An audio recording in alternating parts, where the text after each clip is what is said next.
Assalamualaikum warahmatullahi wabarakatuh. Waalaikumsalam warahmatullahi wabarakatuh. Dewan Guru yang saya hormati, pertama-tama marilah kita tidak henti-hentinya memanjatkan rasa syukur kita kepada Allah Subhanahu wa Ta'ala, yang mana berkat rahmat dan hidayahnya lah kita dapat berkumpul di gedung SDN 15 Lubai Ulu dalam rangka pengimbasan guru penggerak kepada kita yang belum tahu hasil oleh-oleh Bapak Nasrul Hasan. Kedua kalinya selawat teriring salam marilah kita curahkan kepada Nabi besar Muhammad Sallallahu Alaihi Wasallam, Nabi yang kita tunggu syafaatnya di yaumil kiamat nanti. Allahumma amin.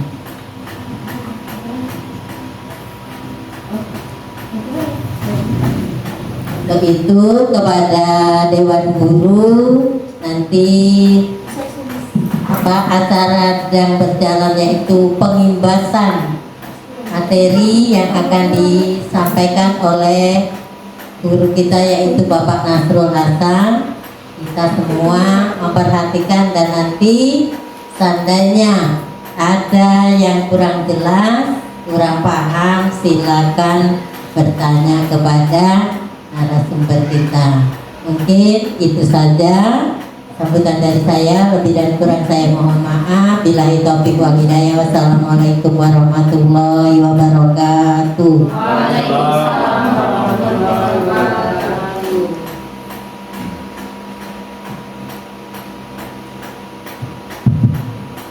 Assalamualaikum warahmatullahi wabarakatuh. Waalaikumsalam warahmatullahi wabarakatuh. Yang saya hormati Ibu Nursina selaku Kepala SDN Negeri 15 Lubai Ulu, dan yang saya sayangi dan saya hormati rekan-rekan Dewan Guru dan staf tata usaha SD Negeri 15 Lubai Ulu yang saya hormati.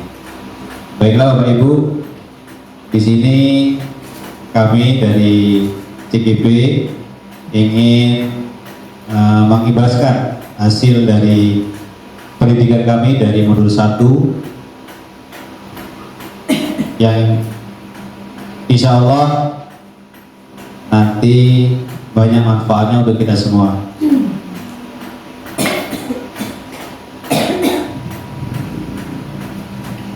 Puji syukur marilah kita panjatkan kepada Tuhan Yang Maha Esa yang telah melimpahkan rahmatnya kepada kita sehingga kita bisa hadir memenuhi undangan kami dalam keadaan sehat walafiat. Salawat dan salam mari kita sanjungkan kepada beliau junjungan kita Nabi Muhammad Sallallahu Alaihi Wasallam, Nabi yang selalu ditenantikan syafaatnya kelak yang berkiamat. Amin Allahumma amin. Bapak Ibu yang saya hormati, materi hari ini yaitu tentang modul 1.4 tentang budaya positif atau praktik baik kami ya. Sebuah pertanyaan romantik Bapak Ibu, setuju atau tidak setuju tentang hukuman dapat mendisiplinkan anak? Yang kedua adalah pemberian hukuman dengan hal-hal positif seperti membaca atau membersihkan halaman sekolah dapat meningkatkan disiplin anak. Yang ketiga, memberi penghargaan dapat meningkatkan motivasi belajar anak. Jadi sebelum kita masuk dalam materi, ada 3 pertanyaan tematik ini dimohon untuk Bapak Ibu Guru nanti memberikan jawaban setuju atau tidak setuju dengan 3 pertanyaan ini. Tentu saja menuliskan di sebuah kertas atau di kertas pos nanti ya, atau bisa langsung memberikan tanggapan ya tentang berbagi praktik baik hari ini. Nah, topik yang akan kita capai pada hari ini yaitu tentang disiplin positif dan nilai-nilai kebijakan universal. Yang pertama dan kedua yaitu teori motivasi, hukuman dan penghargaan restitusi. Yang ketiga keyakinan kelas. Yang keempat kebutuhan dasar manusia dan dunia berkualitas. Yang kelima restitusi. 5 posisi kontrol. Yang keenam yaitu segitiga restitusi. Yang pertama yaitu disiplin positif dan nilai-nilai kebajikan universal. Jadi Bapak Ibu ya, perubahan paradigma yang pertama, kegiatan kepala tangan ya. Jadi ada A dan B, ada teman ya. Sebutlah sekali kertas kecil, tuliskan benda atau sesuatu yang sangat berharga untuk Anda, kemudian letakkan di salah satu tangan Anda dan pegang benda sesuatu tersebut dengan segala daya. Buatlah sebuah kepala ya. Ini contoh saja dulu. Seandainya kita memiliki sesuatu hal yang penting, benda yang penting, kita kebal, tentunya kita akan berupaya sekuatnya untuk mempertahankan kembangan kita tadi ya. Kemudian teman Anda akan mencoba dengan sekuat tenaga dan berbagai cara untuk meminta Anda memberikan benda tersebut. Bisa membujuk atau mengancam, menghadik, merayu, menyuap, apa saja agar dapat membuka kepala tangan Anda tadi ya. Maksudnya adalah ya, maksudnya ini kita sebagai pendidik ya, kita harus bisa membuka ya. Seandainya anak didik kita ada yang melakukan suatu kesalahan atau melakukan hal-hal yang tidak baik ya, kita bisa menggali dengan cara itu tadi ya. Ada beberapa cara tadi, cuma ada cara yang lebih baik lagi, mesti membujuk. Nah, kalau yang mengancam dan menghadiri ini tentunya tidak diperbolehkan lagi ya. Yang kita diperbolehkan yaitu dengan cara membujuk ya, atau merayu dan membuat suatu hal yang supaya anak tersebut nanti bisa luluh ya, bisa luluh. Kemudian anak tersebut itu mau berubah gitu. Perubahan paradigma teori kontrol, teori pilihan atau ilusi kontrol ya. Yang pertama adalah ilusi guru mengontrol murid. Seperti yang saya katakan tadi, sebagai pendidik kita harus bisa mengontrol murid. Kemudian ilusi bahwa kritik dan membuat orang merasa bersalah dapat menguatkan karakter ya. Kemudian ilusi bahwa semua penguatan positif efektif dan bermanfaat. Jadi ilusi bahwa semua itu penguatan positif ya. Jadi nanti ketika kita berada di kelas, kita bisa membuat sebuah ilusi untuk penguatan yang positif. Kemudian ilusi bahwa orang dewasa memiliki hak untuk memaksa ya. Jadi kita bisa sedikit, cuma tidak boleh terlalu banyak. Perubahan paradigma stimulus respon teori kontrol teori pilihan ya. Siapa sesungguhnya yang memiliki kontrol? Di situ ada stimulus dan teori kontrol pilihan. Kalau kita berstimulus, stimulus itu adalah rangsangan supaya anak didik kita bisa mengikuti apa yang kita inginkan ya. Kita mencoba mengubah orang agar berpandangan sama dengan kita. Kemudian yang teori kontrol atau pilihan, kita berusaha memahami pandangan orang lain tentang dunia. Ini sama-sama ya, sama-sama dalam satu posisi satu, yaitu yang pertama adalah mencoba mengubah, yang kedua yaitu kita berusaha memahami pandangan. Jadi di situ ada dua opsi. Yang pertama adalah kita berubah, yang kedua kita memahami pandangan orang lain. Kira-kira lebih bagus yang mana? Kita mencoba mengubah atau kita memahami? Tentunya kita lebih baik memahami. Yang kedua adalah perilaku dulu dilihat sebagai suatu kesalahan. Ya, kadang-kadang kita ada anak didik kita ya yang berkelakuan buruk, misalnya sering berantem atau membuat satu keributan jadi dengan orang lain. Kemudian kita merasa sebel ya, kita merasa marah atau geram. Kemudian suatu perilaku yang memiliki dua. Nah, Ketika anak tersebut melakukan kesalahan atau misalkan ribut atau dia itu jahil dengan kawannya, pasti anak tersebut itu memiliki tujuan tertentu, ya. Jadi yang kita gali yaitu tujuannya itu apa? Itu melakukan suatu tindakan yang tidak baik.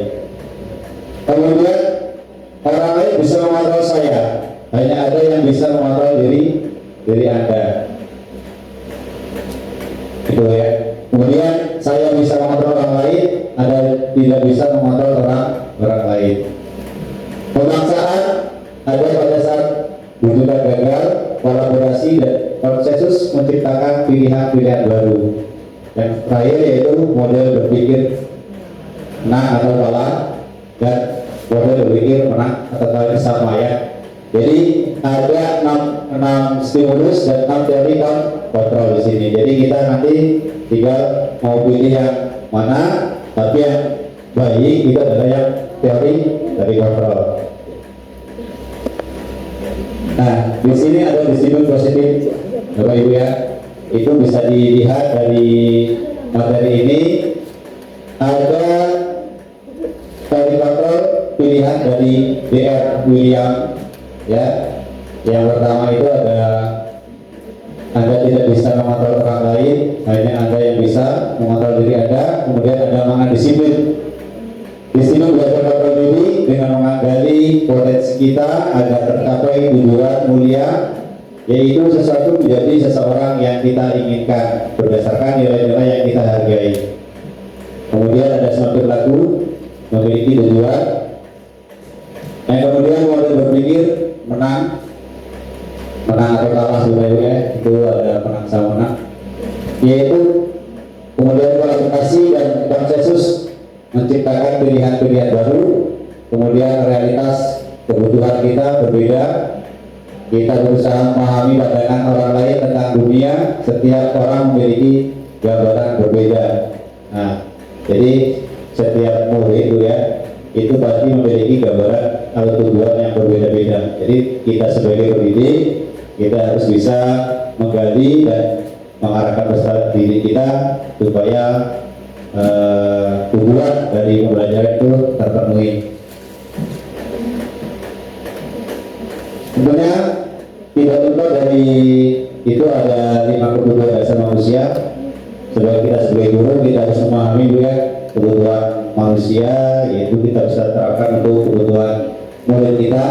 Yang pertama adalah kebutuhan bertahan hidup, yang selanjutnya yaitu penguasaan, yang kemudian ketiga kasih sayang dan rasa diterima. Ini yang biasanya sering kita lewatkan, bahwasanya itu siswa itu membutuhkan kasih sayang dan rasa diterima. Karena apa ya, kita sering merasa siswa itu semuanya selalu membantah, kadang-kadang ya, membantah, bandel, tetapi pasti dalam hatinya itu dia itu ingin merasa disayang, merasa ingin diterima. Kemudian yaitu kesenangan. Nah, ini Ibu ya, siswa itu dia pasti setiap manusia ingin merasa kesenangan. Kadang-kadang kita selalu mengabaikan kesukaan murid, ya. Ada murid yang selalu ribut, kadang bernyanyi, ya, bernyanyi dalam kelas. Karena apa? Dia itu ingin merasa senang, tapi juga tidak boleh dibiarkan, ya. Tetapi kalau kita biarkan terus-menerus, itu kita salah juga. Tapi di sini kita harus mengarahkan, ya. Kita harus mengarahkan supaya kesenangan itu bisa diaktualisasikan atau bisa disalurkan ke hal-hal yang positif. Kemudian yaitu kebebasan. Kebebasan bukan berarti kalau siswa itu bebas melakukan apa saja, ya, tapi bebas untuk berkreasi dan bersosialisasi. Karena kalau siswa itu terlalu dikekang, kadang-kadang siswa itu tidak akan mudah juga, karena siswa itu memiliki dua garis ya, yaitu dua garis itu yang harus kita tebalkan. Kemudian ada 5 posisi kontrol, 5 posisi kontrol kita sebagai pendidik dulu ya. Yang pertama adalah sebagai penghubung, yang kedua membuat rasa bersalah, kemudian sebagai teman, pemantau, dan manajer. Nah, 5 posisi kontrol ini kira-kira kita tuh sering yang mana ibu? Ada 5 posisi kontrol penghubung, pembawa rasa bersalah, sebagai teman, sebagai pemandu, dan manajer. Kira-kira kita sebagai mana? Pemantau ya. Penghubung atau pemantau atau membuat rasa bersalah atau sebagai teman, dan yang kelima itu sebagai manajer. Kira-kira yang mana ibu? Kita ya, kebanyakan kita tidak sadar ibu ya, kita tidak sadar bahwasanya kita itu sebagai penghubung ya, kita sebagai penghubung, kadang-kadang juga sebagai teman, juga kadang-kadang membuat merasa bersalah siswa ya, dan kemudian sebagai pemantau dan sebagai manajer ya. Tetapi kalau di dalam dunia pendidikan, dalam kurikulum 2013 ini, yang sebagai penghubung dan merasa bersalah itu tidak dianjurkan itu ya. Karena apa? Contoh, ini contoh sedikit. Misalnya ada anak yang tidak mengerjakan PR, kemudian anak itu dihukum misalkan berjemur atau membuat mendidih air, itu sebenarnya kurang pas itu ya.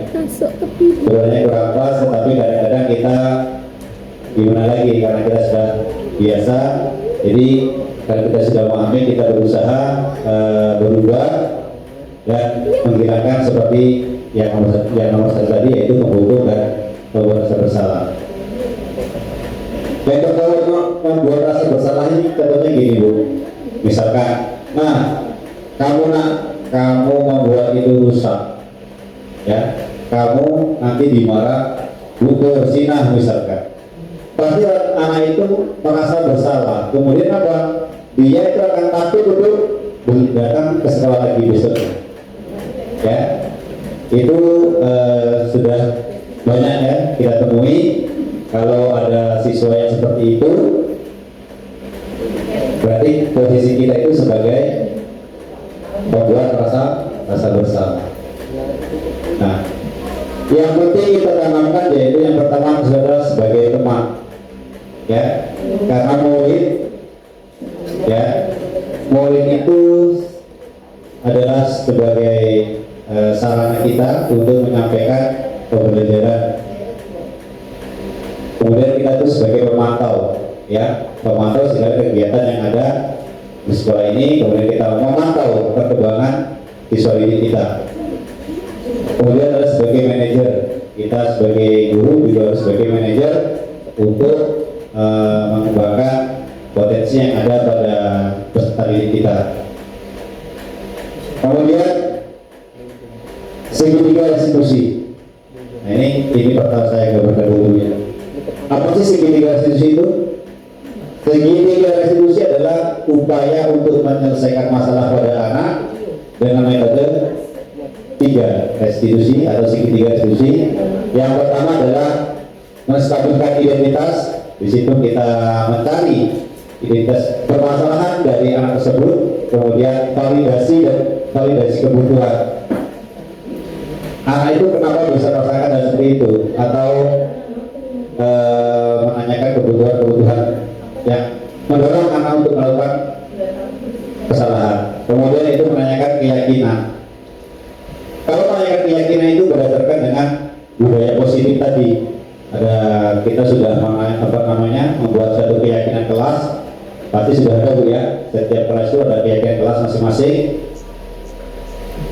menanyakan keyakinan itu adalah menanyakan kepada siswa tersebut, kemudian anak tersebut pasti ya. Kalau sudah ada keyakinan kelas atau kesepakatan kelas, pasti sudah tahu ya kesalahan yang dia lakukan. Maksud dari segitiga restitusi adalah mencari solusi ya, mencari solusi dari kesalahan-kesalahan anak tersebut ya. Terkadang kalau ada anak yang berantem misalnya ya, anak yang berantem itu yang menyelesaikan masalah atau yang mencari asal masalah itu guru atau murid ya, biasanya adalah guru. Nah, pada segitiga restitusi ini, di situ diajarkan murid itu nanti akan tahu kesalahan dia sendiri, sehingga dia tahu bagaimana solusi untuk memecahkan masalah yang mereka hadapi. Contohnya, ada satu siswa yang membuang sampah sembarangan. Nah, itu nanti kita panggil. Ada 3 tahapan ya. Yang pertama adalah menstabilkan identitas. Kita tanya dulu tujuannya itu apa, kenapa kamu itu membuang sampah sembarangan. Kemudian setelah itu kita balas kebutuhan. Kira-kira kalau kamu membuang sampah sendiri di sembarang tempat, itu yang salah siapa namanya? Membuatnya rugi siapa? Yang rugi adalah anak sendiri. Jadi anak itu sebelum akan mengetahui kesalahan-kesalahan yang dia lakukan. Kemudian dia sendiri juga yang akan mencari solusi bagi dirinya sendiri. Jadi bukan kita yang mencarikan solusi untuk murid, tetapi murid itu mencari solusi untuk dirinya sendiri. Yang ketiga selanjutnya yaitu tentang motivasi. Motivasi itu untuk menghadirkan hukuman ya, motivasi itu tadi. Nah, ini kalau ya kita langsung menekan keyakinan kelas. Lanjutkan. Apakah makna disiplin? Nah, di sini kita Bapak Ibu tidak akan bisa dibaca ya. Disiplin berasal dari bahasa Latin yaitu disiplina, yang artinya belajar.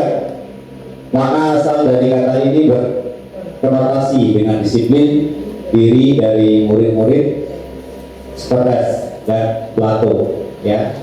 Disiplin berarti membuat orang menggali potensi menuju sebuah tujuan apa yang bisa dihargai. Namun dalam budaya kita, makna kata disiplin telah berubah menjadi sesuatu yang dilakukan seseorang pada orang lain untuk mendapatkan kepatuhan.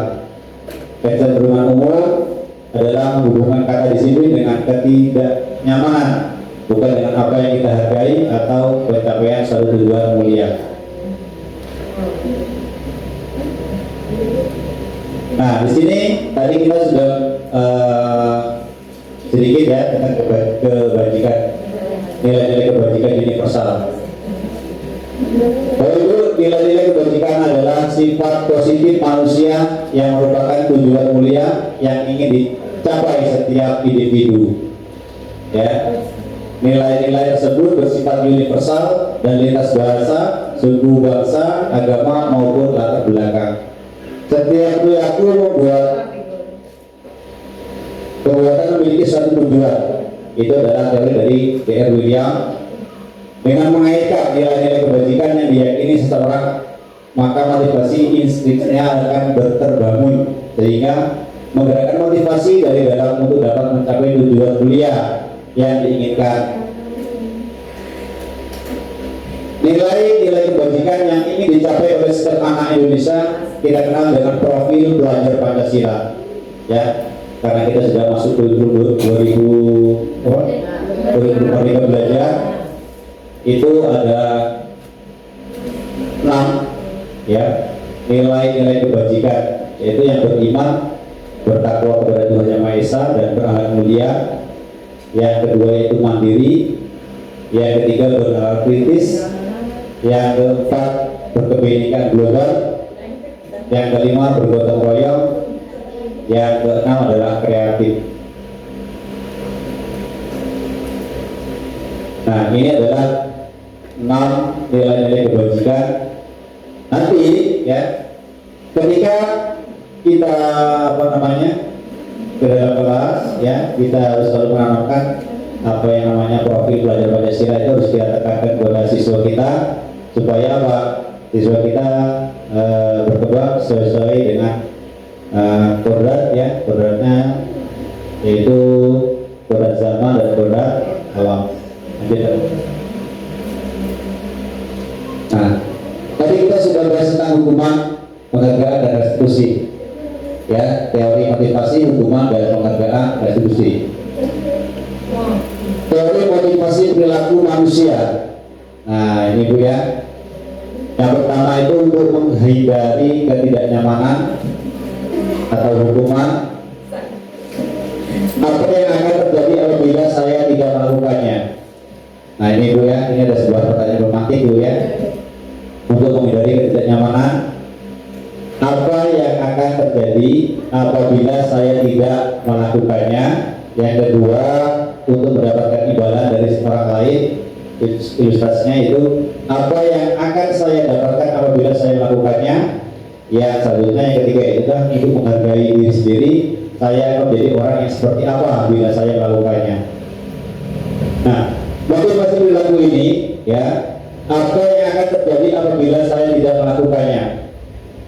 Itu adalah motivasi eksternal ya.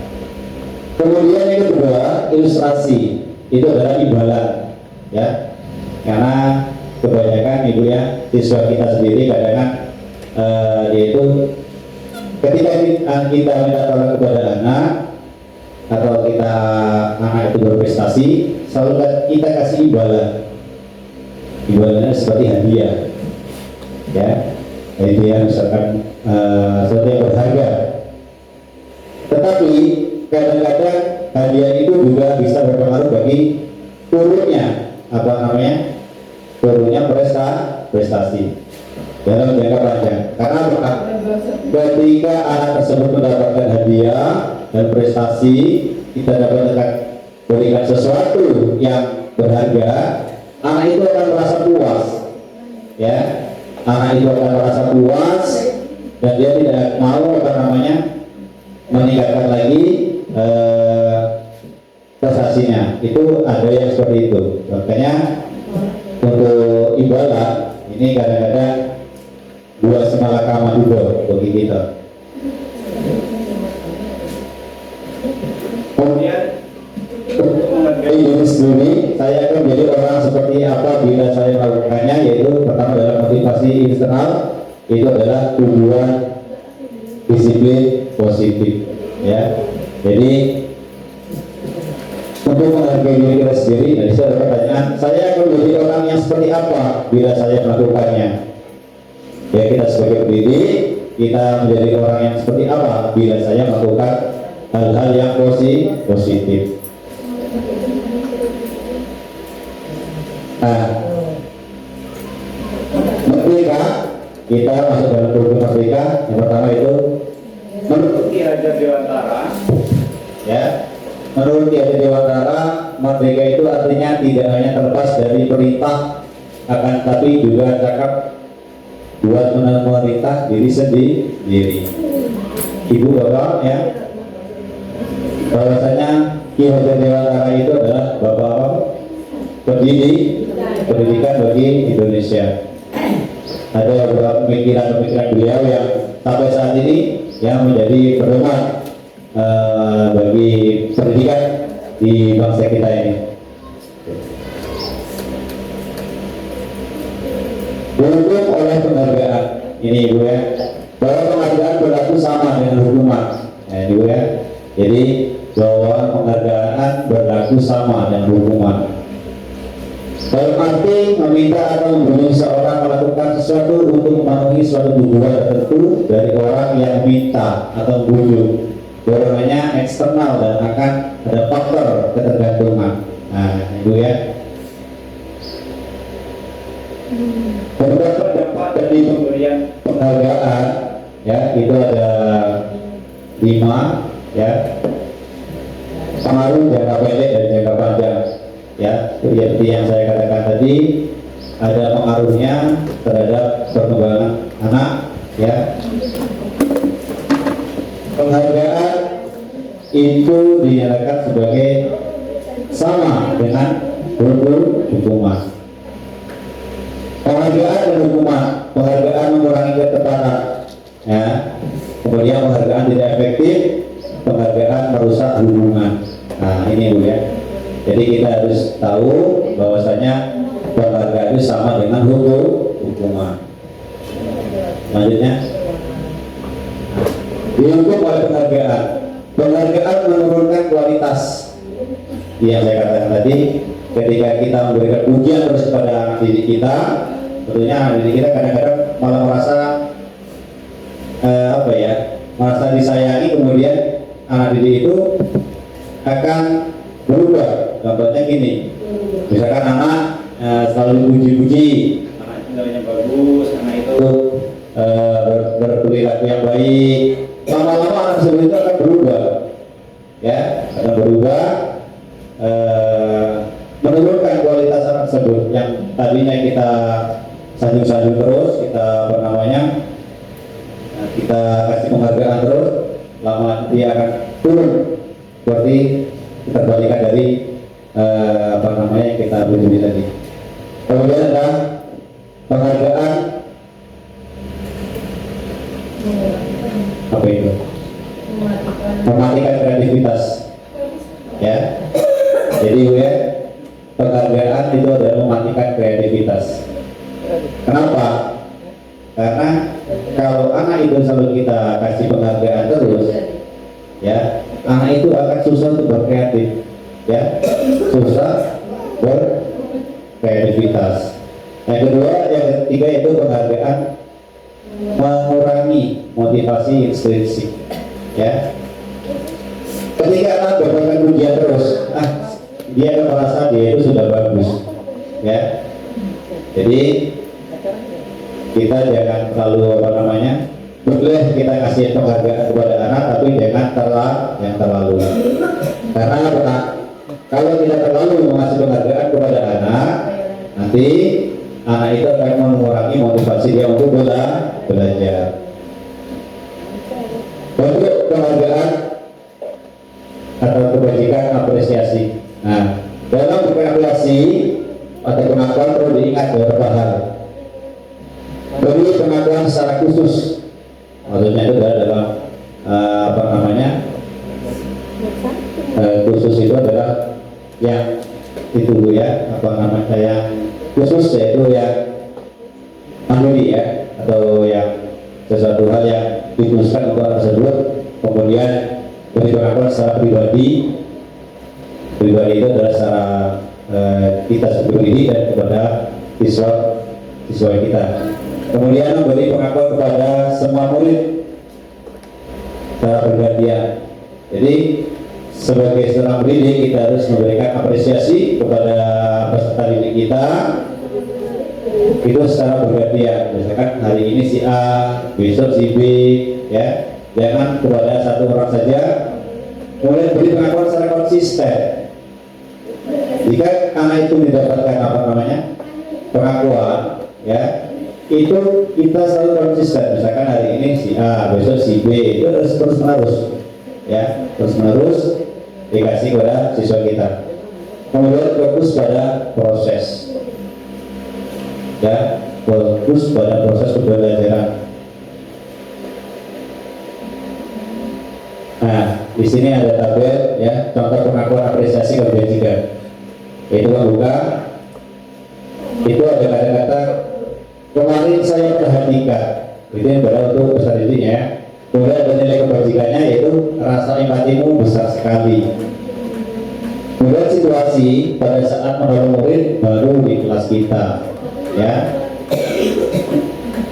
Kemudian yang kedua itu saya menghargai kepedulianmu pada saat kamu membantu teman-temanmu di tugas kelompok. Ini adalah situasinya adalah ketika anak tersebut memberikan bantuan, ya, kepada teman-temannya.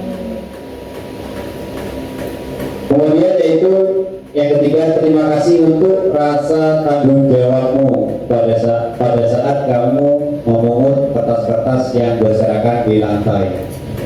Jadi kalau kita memberikan apresiasi kepada anak didik kita harus memberi apresiasi seperti ini ya. Ada pembukanya, kemudian ada nilai kebajikan, kemudian ada situasinya, ya. Terus, nah, tindakan guru atau hukuman atau konsekuensi. Nah, ini ya, ini contoh dari hukuman atau konsekuensi. Mencatat 100 kali dalam buku kalimat, saya tidak akan terlambat lagi karena terlambat ke sekolah. Nah, ini maksudnya apa, Bu? Kita menghukum murid kita ya untuk menulis kalimat sebanyak 100 kali karena dia datang terlambat. Itu adalah termasuk dalam hukuman. Kadang-kadang kita sering lupa, ya. Kadang-kadang, tapi kebanyakan juga kita sebagai konsekuensi juga. Yang kedua, lari keliling lapangan basket 2 kali karena terlambat hadir di sekolah. Ya, ini juga termasuk hukuman.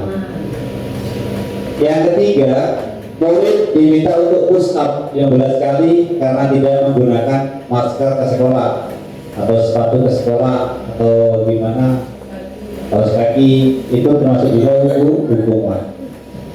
Nah, ini menggantikan kertas tugas teman yang dicoret-coret, ini adalah konsekuensi. Nah, selanjutnya yaitu membersihkan tumpahan air di meja tulis karena tersenggol pada saat belajar, itu adalah konsekuensi. Murid disuruh untuk menggunakan sepatu seharian di sekolah karena tidak menggunakan sepatu hitam, ini termasuk hukuman. Kemudian lari mengelilingi lapangan basket 2 kali karena terlambat 10 menit untuk pelajaran PJOK, itu adalah konsekuensi. Jadi kalau kita ngasih hukuman fisik, yang boleh ngasih hukuman fisik adalah guru PJOK, gue. Karena apa? Kalau dia lari keliling lapangan karena dia terlambat hadir, itu tujuannya adalah untuk melatih kesehatan.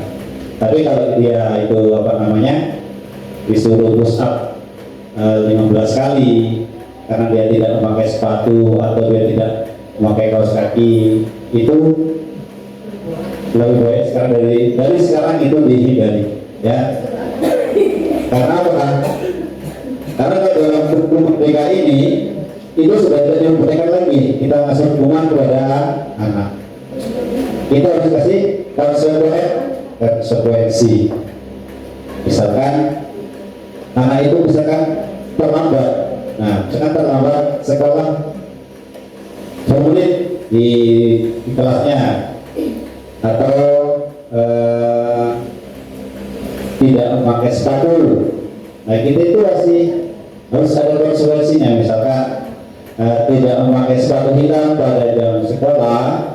Nah, konsekuensinya itu apa? Kira-kira yang tepat untuk dikasihkan kepada anak tersebut.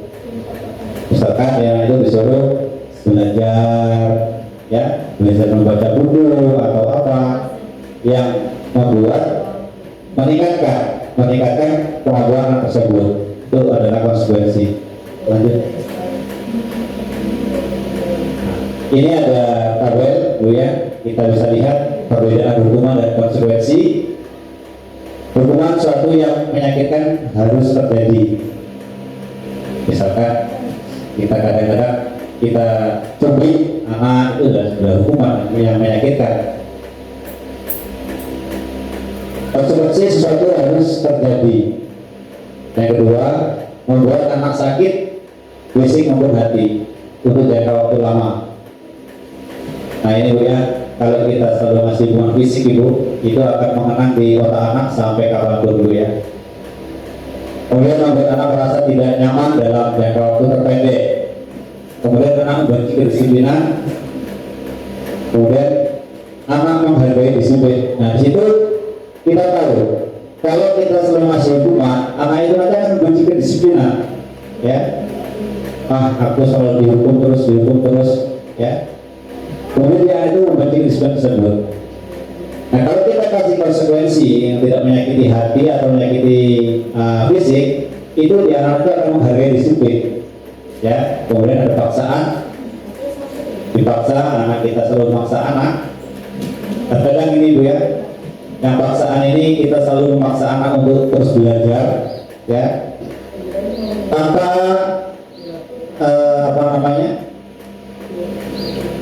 tanpa melakukan stimulus, ya, kepada anak supaya anak itu harus belajar.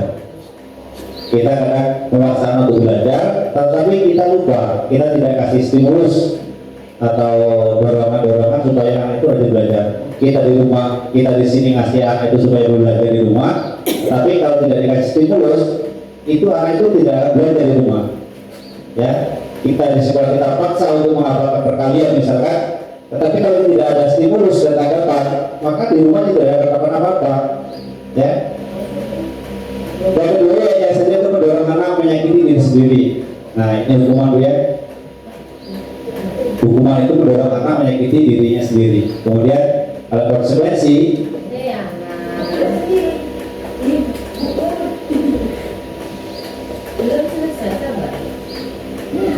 Balik dua. Nah, ya.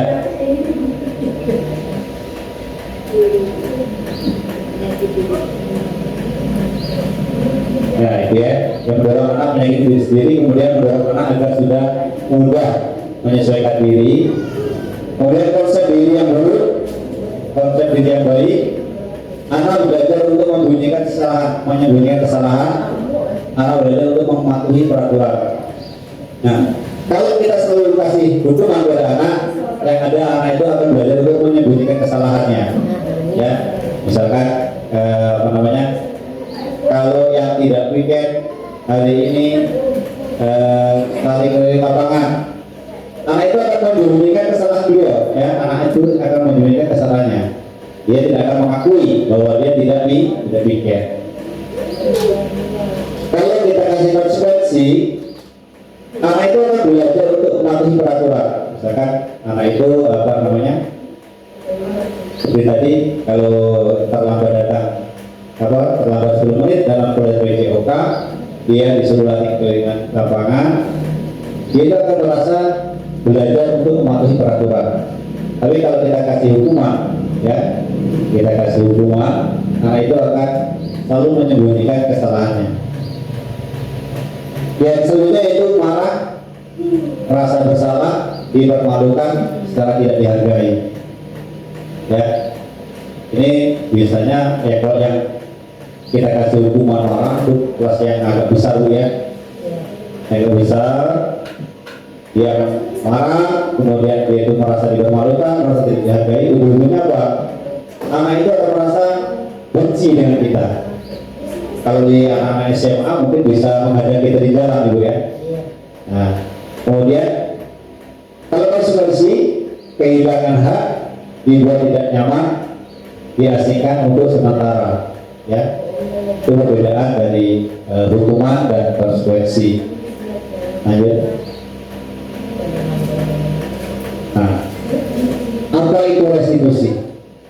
Ya, restitusi adalah proses menciptakan kondisi bagi murid untuk memperbaiki kesalahan mereka, sehingga mereka bisa kembali kepada kelompok mereka dengan karakter yang lebih baik, lebih kuat. Restitusi juga merupakan proses kolaboratif yang mengajarkan murid untuk mencari solusi untuk masalah mereka dan membantu murid berpikir tentang orang seperti apa yang mereka ingin menjadi atau berbuat mulia, dan bagaimana mereka harus mempermalukan orang lain. Nah, tadi Bu ya, tujuan dari restitusi adalah untuk proses kolaboratif yang mengajarkan murid untuk mencari solusi untuk masalah yang mereka hadapi.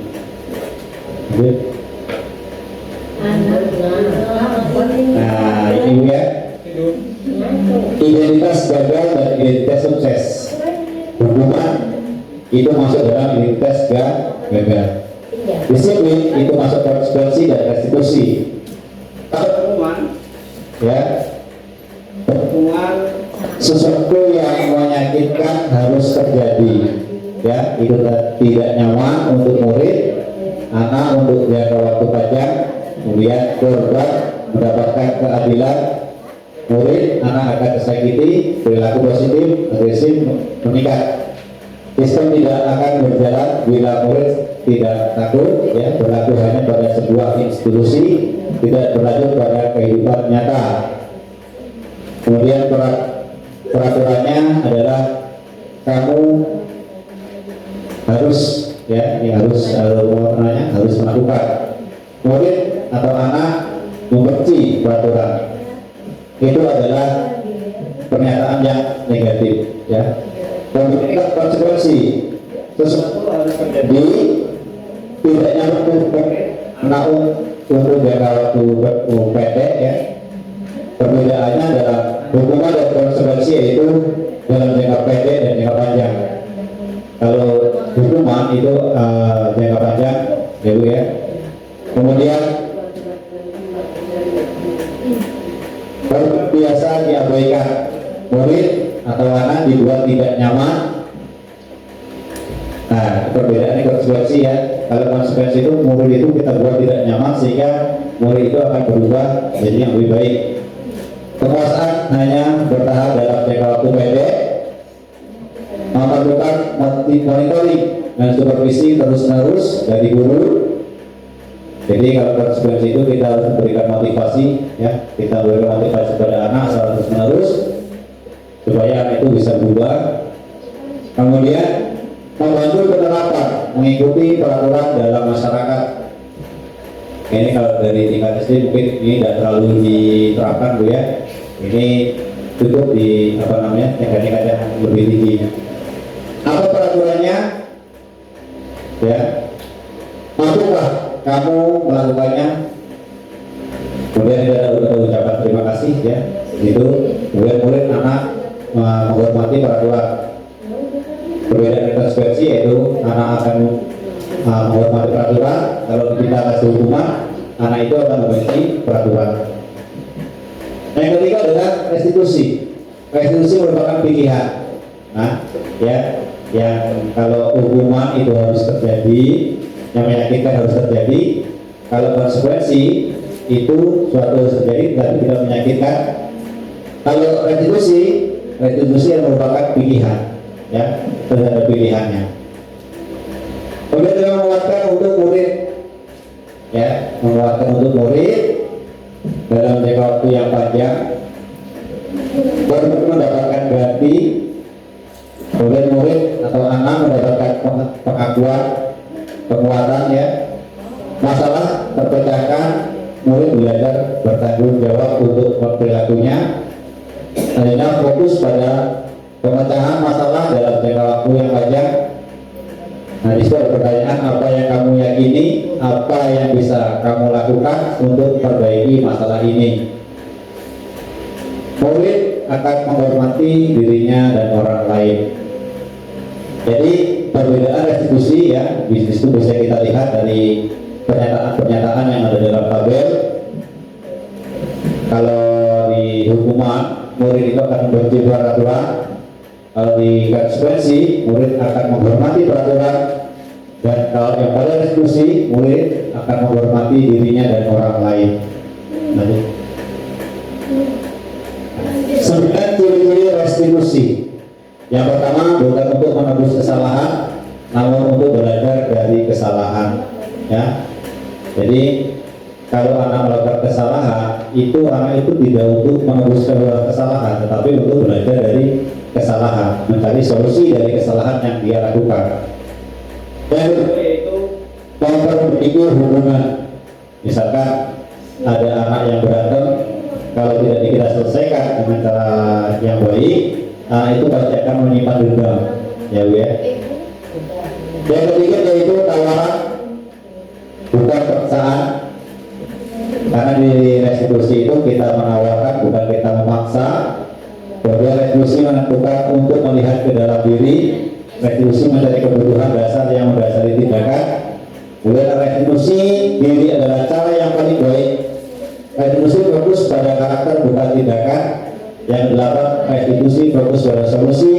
yang ke-9 restitusi mengembalikan murid yang berbuat salah pada kelompoknya.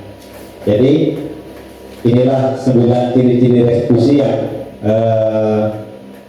nantinya kita mencoba terapkan di sekolah kita itu ya. Setiap ada masalah kepada siswa kita mencoba untuk menggunakan restitusi. Yang ketiga, ini pembelajaran 3 yaitu keyakinan kelas. Kenapa tidak peraturan saja? Mengapa harus keyakinan kelas? Ada yang tahu itu kenapa? Perbedaan antara keyakinan dan peraturan. Kalau peraturan, ya, itu kita menekankan anak itu harus melakukannya, ya. Nah itu, mengapa kita memiliki peraturan harus menggunakan helm bila mengendarai kendaraan roda 2, ya.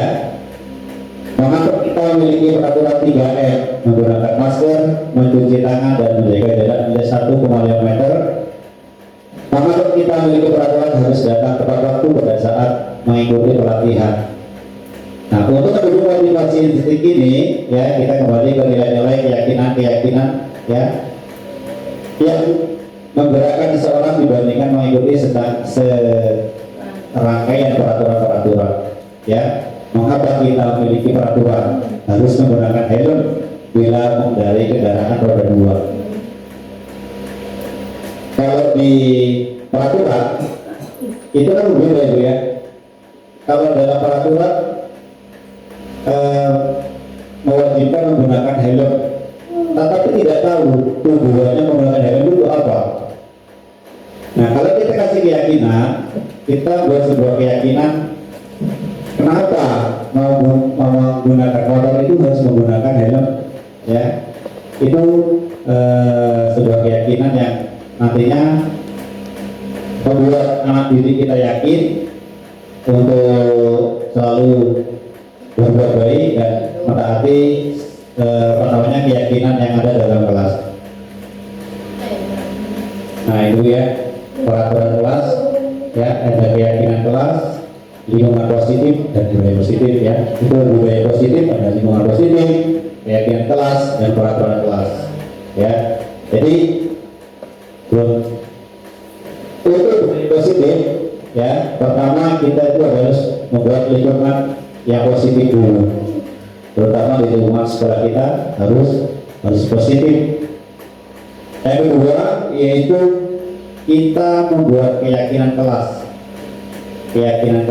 dan yang tiga yaitu peraturan kelas. Ya, jadi ketiga rangkaian ini kita harus capai, ya kita harus capai untuk membuatkan peraturan kelas yang baik. Lanjut. Lanjut. Lesti, Tuhan. Yang mana yang merupakan keyakinan kelas? Nah, itu ada dua ada dua gambar, itu ya. Itu bisa dilihat kesepakatan kelas, ya. Sama-sama kesepakatan kelas dan ada keyakinan kelas di situ. Kesepakatan kelas yang satu itu yaitu datang tepat waktu, ya.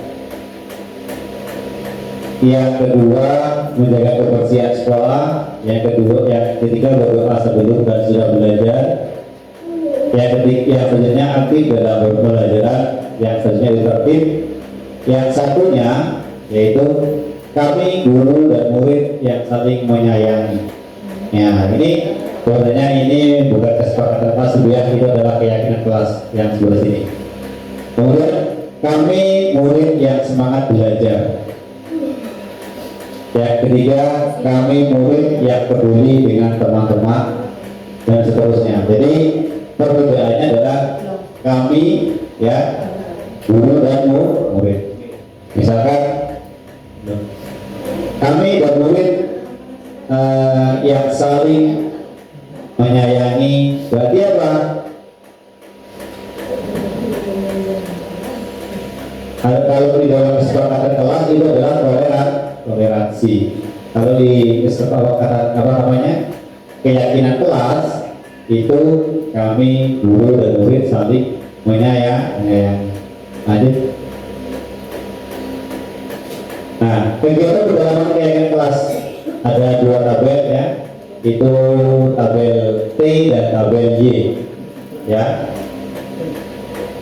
Lanjut. Nah, kegiatan kelas tabel Y ini adalah tabel Y gitu ya. Jadi hormat ya, di situ ada terdengar, ada berperilaku dan terlihat. Terdengar suatu orang berbicara.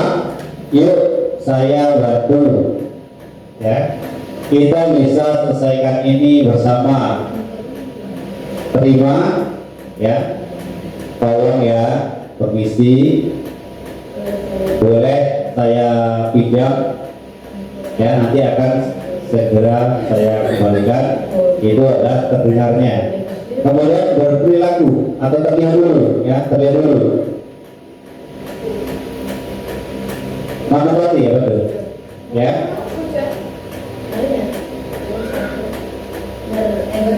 Berempati ya, berempati terhadap perasaan orang lain ya.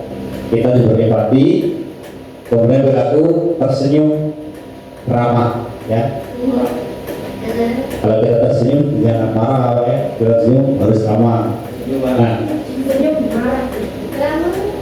di situ ada tabel ya, Bu ya. Jadi itu adalah apa namanya, sebuah tabel di mana kita untuk menentukan atau membuat keyakinan kelas. Nanti silakan Ibu dan Bapak bisa mempraktekkan ya. Contohnya, sama seperti datang tepat waktu ya. Yang kedua, menyapa teman dan guru setiap hari. Yang ketiga, mengembalikan barang teman yang telah dipinjam dan mengucapkan terima kasih. Kemudian yang selanjutnya, tidak tampak seperti, kan ada tampak dan ada tidak tampak. Sering hadir terlambat, tak acuh pada teman dan guru, tidak mengembalikan barang yang telah dipinjam dan meletakkan sembarangan. Yang kedua, yang selanjutnya yaitu tampak seperti, tapi itu dalam hormat. Dan yang pertama dalam hormat, yang kedua yaitu dengan bekerja. Tampak seperti teguh bekerja dan menyimak guru, kemudian menyerahkan tugas tepat waktu. Yang tidak tampak seperti tidak mendengarkan guru dan tak acuh. Yang sebenarnya itu tugas tidak diberikan. Ayo. Nah, coba Ibu bayangkan di samping itu ada peraturan kelas dan di sampingnya itu ada keyakinan kelas. Kalau di peraturan kelas selalu kembalikan buku ke tempatnya, kemudian dilarang mengganggu orang lain, hadir di sekolah 15 menit sebelum pembelajaran dimulai, kemudian dilarang melakukan kekerasan, dilarang menggunakan narkoba, bergantian atau menunggu giliran, gunakan masker, jangan berlari di kelas atau koridor. Itu adalah sebuah peraturan. Kalau kita masuk ke keyakinan kelas, ada di mana? Lanjut Nah, ya. Kalau keyakinan kelas, kalau sesuatu selalu kembalikan buku ke tempatnya. Itu adalah peraturan. Kalau keyakinan kelas itu berarti tanggung jawab. Kemudian dilarang mengganggu orang lain, itu adalah menghormati orang lain. Kalau hadir di sekolah 15 menit sebelum pembelajaran dimulai, menghormati orang lain dan berkomitmen. Kemudian dilarang melakukan kekerasan adalah keselamatan, menghormati orang lain. Kemudian dilarang menggunakan narkoba, itu adalah sebuah kesehatan ya. Bergantian atau menunggu giliran, itu menghormati orang lain, bersabar ya. Yang sendiri itu menggunakan masker. Kesehatan, keselamatan. Yang terakhir itu jangan berlari di kelas atau koridor, itu adalah untuk mencapai keselamatan dan keamanan. Nah, itu adalah kebutuhan dasar tadi. Yang terakhir ini ya, kebutuhan dasar manusia. Yang pertama adalah kasih sayang dan rasa diterima, penguasaan, kebebasan dan kesenangan, dan terakhir adalah bertahan hidup ya. untuk bertahan hidup Selama hidup kita harus saling berkaitan ya. Untuk urusan hidup kita membutuhkan kasih sayang, membutuhkan kekuasaan, dan membutuhkan kebebasan dan kesenangan. Itu juga. 5. Posisi korporal. Nah, ibu ya. Ini adalah 5 posisi kontrol kita. Ini yang harus kita pahami sebagai penduduk. Tadi sudah saya singgung sedikit. Kemudian membuat orang merasa bersalah sebagai teman, pemantau, dan manajer. Ya. Membuat. Ya. Kalau penduduk itu menghardik. Ya. Menunjuk. Nah ini ya kita penduduk itu sudah termasuk menghukum ya. Kemudian menyakiti misalkan kita nyumpit, terus memukul, itu sudah menghukum. Dan menyindir itu juga termasuk menghukum gitu ya. Ya, kemudian membuat orang merasa bersalah ya. Itu adalah pencemaran ya, berterama dan mengingatkan atau seharusnya dan beri kecewa ya, ibu kecewa ya. Misalkan ibu Ani ada siswanya yang merasa apa namanya, yang minta kantor orang ya, minta kantor, ibu ini mana, ibu kecewa dengan kamu. Nah itu adalah anak itu merasa bersalah ya. Kemudian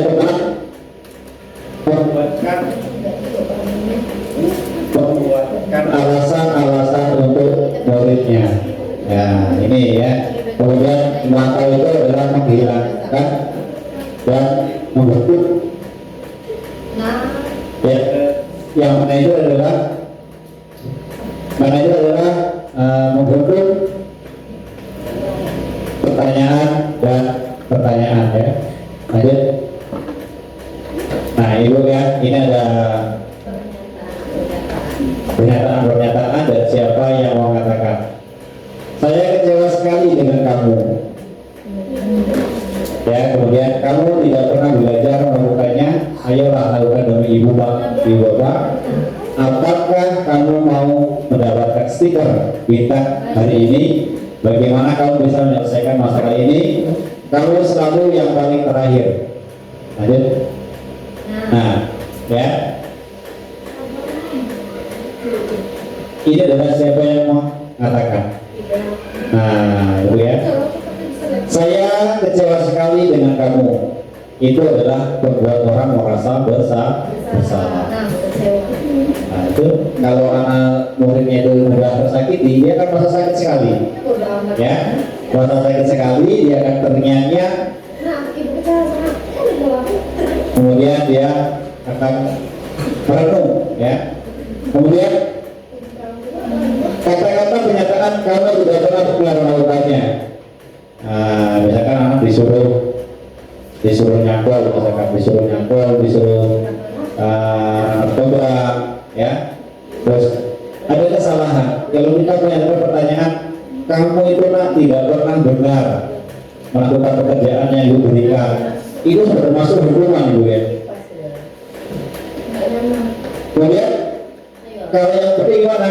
Wah, nah, kamu ini kurang tepat kalau anak bunga seperti ini ya. Jangan anak itu capek, gali tanah ya. Kita katakan kamu tidak pernah benar ya. Itu adalah masuk dalam hukuman. Nah, kemudian ayolah lakukan demi ibu bapak. Misalkan ada anak-anak yang malas untuk kerja bakti atau bersih-bersih, katakan saja ayolah anak lakukan demi ibu bapak. Itu adalah pernyataan sebagai teman. Lanjut. Surat dulu. Nah, ada berbeda antara ya. Itu lanjut aja Bu, lanjut. Yang keenam, ya, yang keenam adalah segitiga restitusi. Nah, ini Bu ya, segitiga restitusi. Ini adalah karena kita di sekolah ya, kebanyakan kita sering mendapatkan anak-anak itu yang sering apa namanya ada permasalahan yang dihadapi. Nah, dalam saat ini harus kita apa namanya kita terapkan ketika ada anak yang bermasalah. Ya, nah, untuk anak merasa gagal karena berbuat salah menjadi positif terhadap dirinya, ini adalah sebuah menstabilkan identitas. Karena yang pertama tadi adalah menstabilkan identitas. Kita berbuat salah itu hal yang manusiawi. Tidak ada manusia yang sempurna. Bapak Ibu juga berbuat salah, kita pasti bisa menyelesaikan permasalahan ini. Ya, Bapak Ibu tidak tertarik untuk mencari tahu siapa yang benar, siapa yang salah. Bapak Ibu lebih tertarik untuk menyelesaikan masalah. Kalau kamu menyalahkan dirimu sendiri terus menerus, apakah kamu bersikap baik pada dirimu sendiri? Nah, pertanyaan-pertanyaan seperti ini adalah suatu contoh, ya. Ini adalah menstabilkan identitas. Jadi kalau ada anak-anak yang apa namanya melakukan kesalahan, kita panggil. Nah, inilah suatu pernyataan yang untuk menggali atau menstabilkan identitas. Yang kemudian validasi kebutuhan. Nah, ini yang dikatakan guru adalah kamu bisa sampaikan melakukan hal yang lebih buruk, tetapi kamu tidak melakukannya.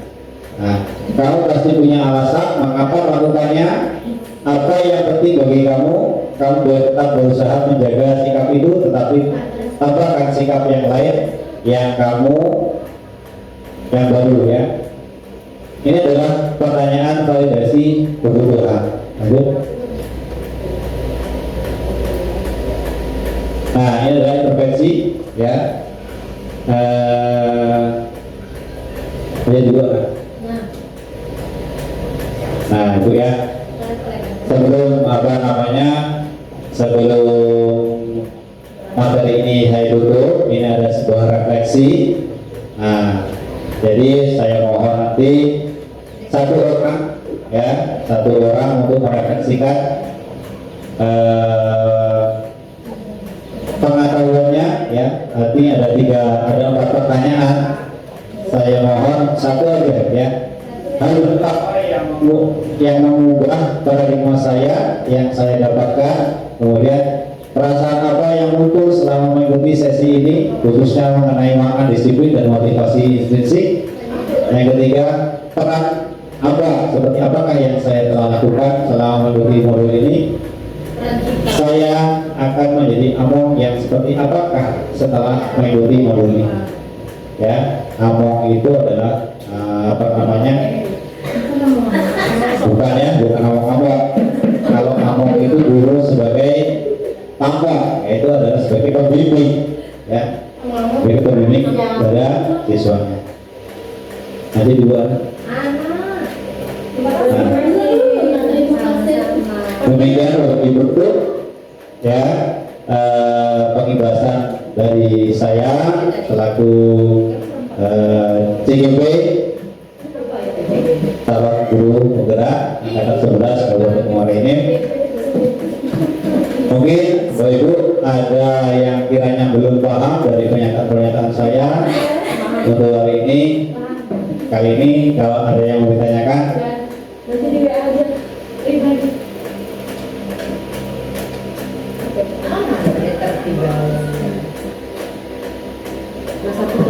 ya. Ada Ibu yang berapa? Bila ditanyakan?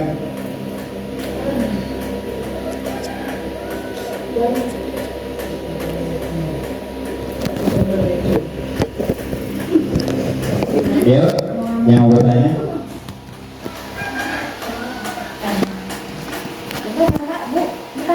Silakan Ibu bertanya.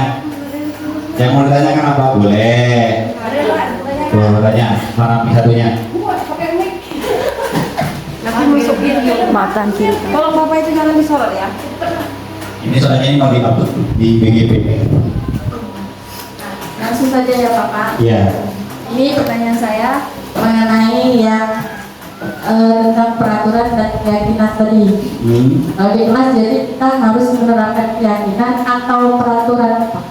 Ya, baik. Pertanyaan yang bagus Ibu ya. Tepuk tangan. Jadi sebagai wali kelas kita itu harus menerapkan keyakinan kelas atau peraturan kelas.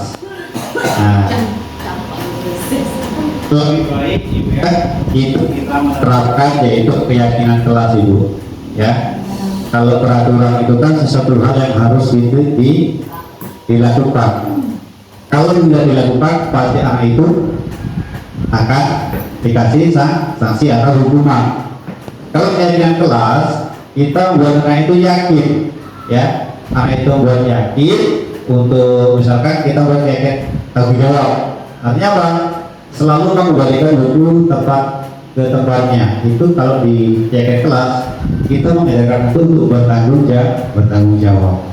Nah, kemudian dilarang mengganggu orang lain. Kalau pada keyakinan kelas itu adalah menghormati orang lain. Kalau di peraturan itu dilarang mengganggu orang lain. Kenapa? Kalau pada peraturan, kalau di dalam peraturan kelas, anak yang melanggar itu akan merasa dirinya itu bersalah. Jadi kalau di dalam keyakinan kelas itu adalah kalau anak itu melanggar, itu nanti akan dengan sendirinya akan merubah. Karena apa? Dia sudah meyakini keyakinan kelas tentang menghormati orang lain. Bagaimana itu? Paham dulu. Jadi sedikit paham Pak. Ya, ada lagi?